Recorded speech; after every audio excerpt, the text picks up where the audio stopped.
in play, we would, A, wouldn't be here, and B, we wouldn't pitch him. But to your initial point, and rightfully so, this guy's pitched very well for us this year.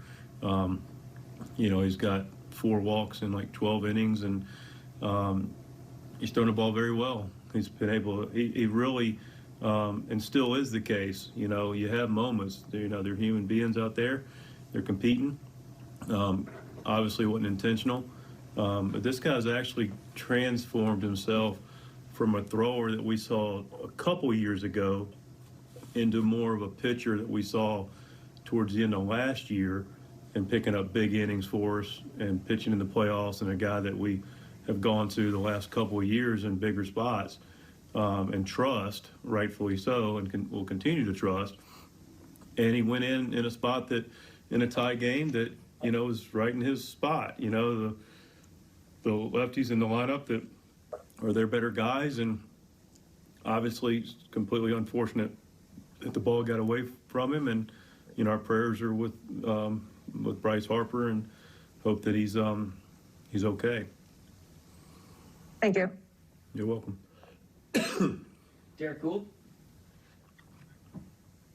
Mike, you should know, Harper shared on Instagram that he was doing well. He did a video on social media. Yeah, well, that's good to hear from him. Had contact with their clubhouse, and all initial reports have been as favorable as possible, so thank God. Thanks for sharing that, Derek. Yeah. To my question, if that's okay, is that a failure of the 3-batter minimum? Yes. At that? Yes, that's a failure of the 3-batter minimum. Absolutely is that. Sorry to cut you off. Hopefully you finish your question, but completely, absolutely, no doubt. That's, but that's definitely an outlier of it. But you're talking about, an aggressive young pitcher that's throwing to, one of the superstars of this game, and is wanting to give him his best bolt, and the ball got away from him, and unfortunately got, Bryce up top, which is, our dugout went out to check on him. We were just instinctively like, oh gosh, and clearly he felt terrible, and we can go out and we can calm him down, but, at that point, that's a tough thing to deal with in competition, and to expect him to, we got Webby up immediately. We would have figured out a way to get him in the game at that point and had some time. But, that's the rule. And then it led to, obviously Gregorius getting hit, and just an unfortunate scenario. And, I completely understand their aggressive response. Joe handled it appropriately. I know he I can't speak for him, but, he's got to stand up for his guys, and made an appeal to the umpires about maybe getting him out of the game to maybe Cabby's benefit. But, again, they issued warnings, and that was appropriate as well, I suppose. And, we expect their dugout to be, upset and bothered by it.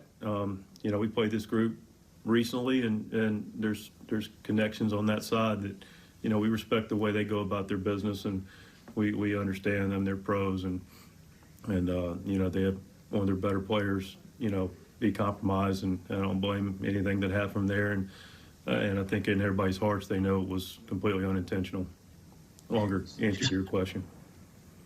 No, that was an appreciated answer. I think you understood what I was asking and beat me to the conclusion. But we've seen this game a lot of times. I just want to be clear.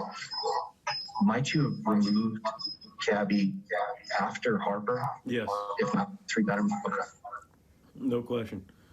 Absolutely. I mean, it's just wasn't it's just one of those things. I mean, it happens in our game, and, no one likes to see it. And, again, no one feels worse, obviously, than Bryce does, but than Genesis. And I know he spoke with you guys. I'm sure he was more than apologetic and contrite. But it is competition, and it happens, and that's the unfortunate part of it. But absolutely would have figured out a way to get him out of that game. But he'll regroup, and he'll overcome it. Thanks, Mike. Thank you, Derek. Jeff? Mike, what did you see out of OVA tonight? I just got through talking to him. I saw a guy that pretty much what we expected. Pitched well, a few 3-ball counts, got some 0-2s to 3-2s, some heading counts, but look, he got a heading counts, and he was able to make a lot of good pitches, and his stuff was really good. This guy's gonna be a real beast in this league. Good fastball, good life to it. Nice slider. Feel for his changeup. It's a really good pitch for him as well. Pitched really well, he got behind Miller and didn't want to give in to him, but, got a breaking ball, looked like over the middle of the plate, and Brad put a swing on him to tie it. But, you got a guy that comes up for a spot start and gives you 5 innings and leaves, gives you a chance to win a game. He's done his job. Zach Silver? Mike, was there anything specifically with his field tonight that allowed him to kind of get those strikeouts? He can be a strikeout pitcher, but is there anything tonight specifically that kind of allowed him to get those last ones, or just getting head and counts, or was there anything you would attribute it to? Yeah, to get to strike 3, you got to get to, strike 1 and 2, so that was a part of it. And then, but he's got weapons, he's got some swing and miss stuff. He's got he can ride his fastball. His slider's gotten late in life, comes out looking like a fastball, so there's some, probably some tunneling there. And he's got a really good changeup, so he's got pitches to righties and lefties, and he can do a lot of things. So he's got some swing and miss stuff, and he's got some softer contact stuff early in the count. So both those things play for a starter that can really compete well for this ball club for this year at different points and moving forward.